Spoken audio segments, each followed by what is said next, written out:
This is Paul Barchenger with Hutchinson Co-op in Hutchinson, Minnesota, and this is a Resistance Fighter Management Minute.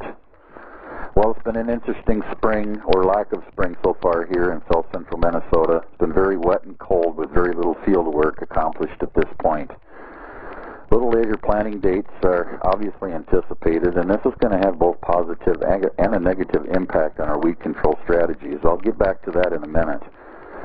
To give you a little background on our resistance issues and our geography, we've been dealing with Roundup-resistant giant ragweed since 2004. We're past the prevention mode, and I guess you would call it all-out war at this point.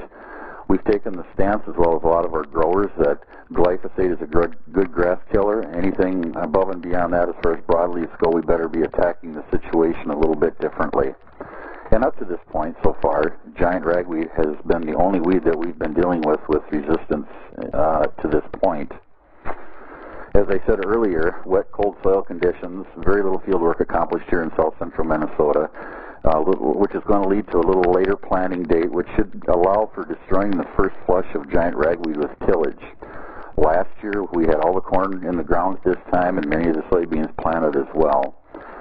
Last year, with the corn being planted by mid-April, we got an early flush of giant ragweed, and we went out and did some fields with a light rate of dicamba to take care of that early flush so we could time our Helix GT applications more effectively.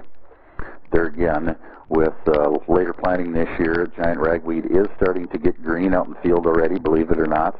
And a lot of those, except in a no-till situation, a lot of those early weed flushes should be taken care of with tillage, which is a positive thing in our regard.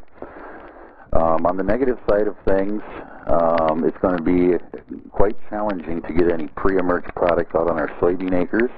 By the time we start planting soybeans in approximately 2 weeks, soil conditions will certainly improve, soil conditions will warm, and the soybeans will shoot out of the ground probably 3 to 4 days after being planted, which gets to be a real challenge to us as custom applicators trying to get that pre-on before the soybeans crack the ground with rain and everything else coming into the picture. So that could be a challenge this year, and that is concerning to me.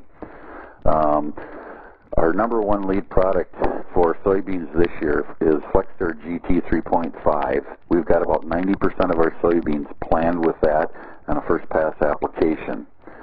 Corn, on the other hand, a lot of dual down last fall and quite a bit of dual going down this spring again with our pre-plants, and we'll be following that with Helix GT at 4 pints. Real good. Both products worked very well for us last year, and I don't anticipate anything differently this year. Again, very wet and cold here in south central Minnesota. Hopefully to get in the field here in the next few days. Weather forecast sounds like it could be favorable with warming soil temperatures and drier weather.